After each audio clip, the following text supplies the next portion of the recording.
Hi, I'm Scott. Welcome back to GoldwingDocs. This is episode 10. You got questions, we got answers. Coming up next.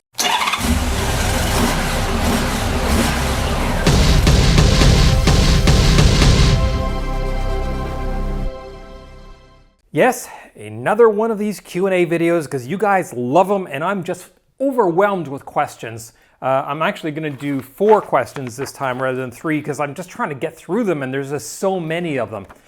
Again, if you have a question you need an answer to right away, I'd really encourage you to go to the GoldwingDocs forum. I'll put a link to it down below and you can actually ask it there and one of our experts will help you out. We've got 90,000 members just like you on there and they're just friendly people willing to help. Okay, let's get to the first question from Jason Haney. Haney? I have a 1983 1100 and it will get hot but not overheat. I have removed the thermostat and it helped. But now it goes up to almost hot and then it will cool down to normal while I'm riding. Is there something that I'm missing or would putting a new thermostat in fix this? Okay, so it's possible you have a bad thermostat. There could be a couple different things. First off, is your fan running? So put the bike in your garage, start it up, let it idle. It should get hot enough. You watch the thermometer, it will actually go up almost to the red and then the fan will kick in. And as soon as that fan kicks in, it's going to blow air through your radiator and the temperature will come right back down. It'll shut off and then cycle like that over and over again. If that's not happening, if there's a problem with your fan, that might be your issue. If you're just riding slowly around town, you're not getting enough air through it and the bike could be overheating because of that. And then once you get going on a highway or something like that, you've got enough ram air going in through the radiator, it's cooling it off just fine. That could be your problem.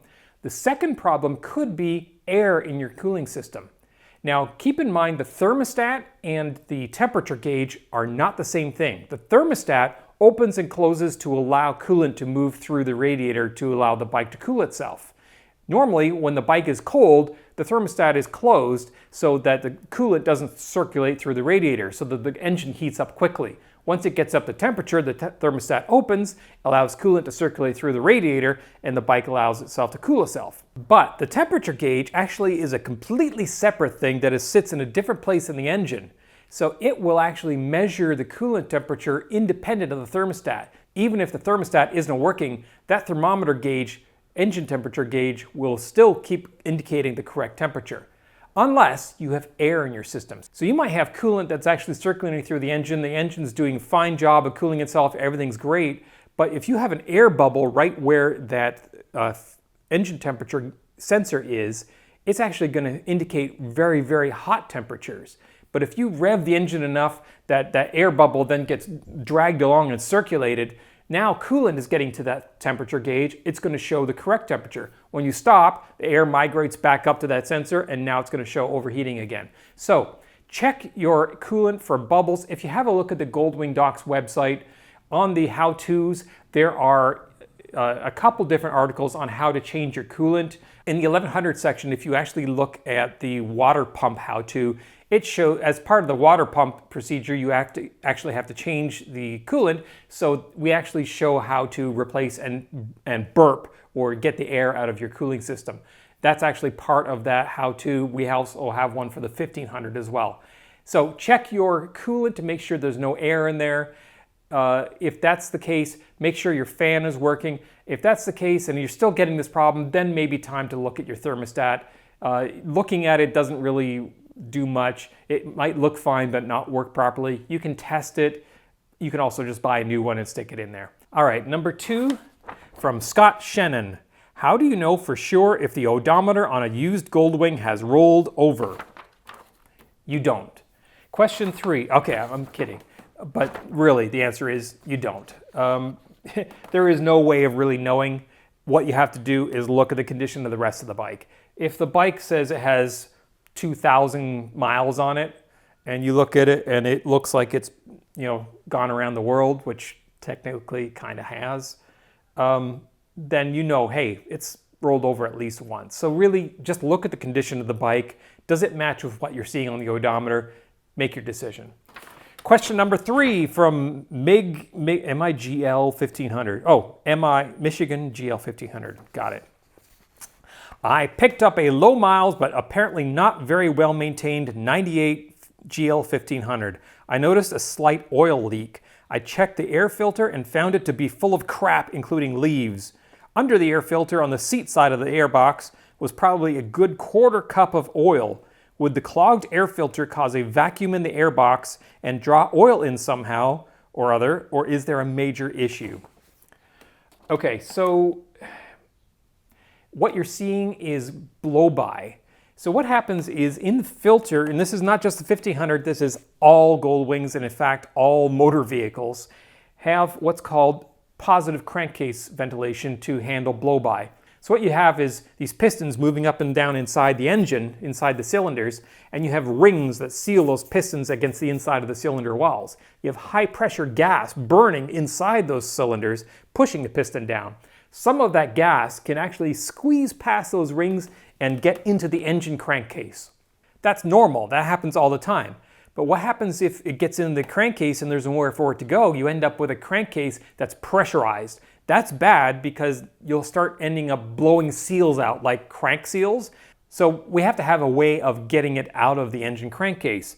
We could just have a hose dangling out and just blow the gases out in the environment, but that's really bad because those gases are extremely noxious and extremely polluting. So the EPA says no way are you allowed to do that. So what happens is we have a tube that comes from that crankcase and goes back up into the airbox, where it gets sucked back into the engine and burned again. That gets rid of all the nitrous oxides and all that nasty stuff that's coming out of the engine. Now you might have heard of something called a PCV valve. That's positive crankcase ventilation valve. What that is a one-way valve that allows those burned gases to go out of the engine into the intake, but not go back the other way. Airplanes actually have a real problem with this because if you go up high in an airplane, you get some of those gases in the crankcase. Now, a lot of those gases, a lot of the content of that gas is water, moisture. And so they have just a tube that hangs out the bottom of the engine to spew the noxious fumes out because airplanes aren't regulated by the EPA. So all that moisture is going out through that tube, but if you're up high where it's cold, it can freeze. Now that tube is blocked, the engine crankcase gets pressurized, blows the seal out the front of the engine. All of a sudden you have oil spewing out by the propeller, blowing over the cowl and over your windshield. Now your engine has no engine oil and the engine seizes, and now you're a glider. So airplanes have multiple valves like this to try to prevent that from happening. In your case, what happens is along with that air coming out of the crankcase is a fine oil mist.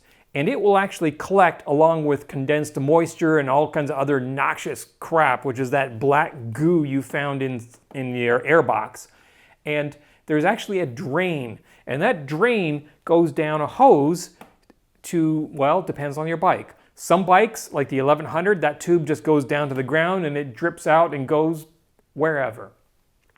On your 1500, it's different. There's a set of tubes that drain out of the airbox, but they're plugged at the end because the EPA doesn't want that noxious gases leaking out of those tubes into the environment. So every once in a while, you have to actually, as part of your maintenance, uncork those tubes and allow the noxious crap in there to drain out and then plug them back up again.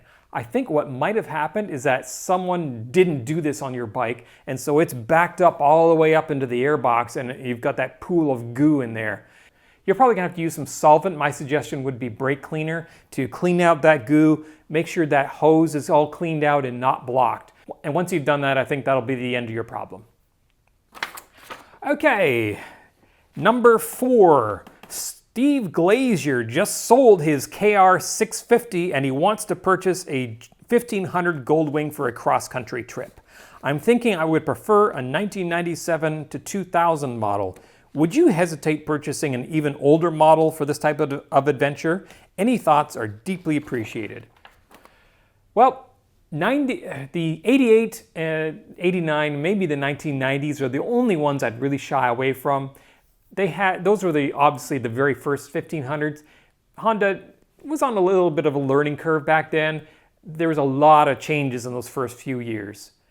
After that, they're pretty much the same up until the last few years, like you mentioned. Especially the 98, 99, 2000, they got the heavy-duty driveline from the Valkyrie. Much bigger U-joint, much more capable of handling high torque, and because they're oversized, they tend to last a lot longer. More than the year though, look at the mileage and the condition and the maintenance. These bikes can easily go 1,000,000 miles, literally, and there are many of these bikes on the road that are 200, 250,000 miles and are still going strong. So if you saw a bike that was 50,000 miles, I mean, there are plenty of 1500s with 50, 60,000 miles on them that are 95 and newer that are dirt cheap. And as long as they had some modicum of maintenance done to them, they will run forever. So really, you can't really go wrong with one of these bikes for a long trip. I would suggest getting the bike, bringing it home, doing all the maintenance on it that you would normally do. If you have a look at the GoldwingDocs website, we've got how-tos on there on what to do when you first buy a bike, what to look for, what maintenance to perform.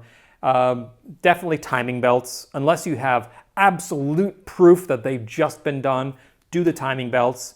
And any of the other oil, fluids, brake fluids, that sort of thing, just maintenance and wear items.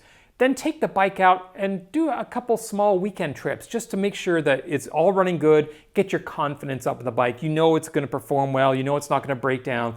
And once you've done that, I think you're good to go. I think you'll be happy with your new 1500 and you will be riding across the country for years to come. All right, that's all the questions for episode 10. I hope this was of some use to you. If you like what you saw, again, please click like, subscribe, then click that little bell. It really helps us out. If you have any more questions for us, please leave them in the comments below. And don't forget, check out the GoldwingDocs.com forum. We got so many people, 90,000 Goldwing owners just like you, waiting there to say hello, help you out, answer questions, or just be friends. Thanks for watching.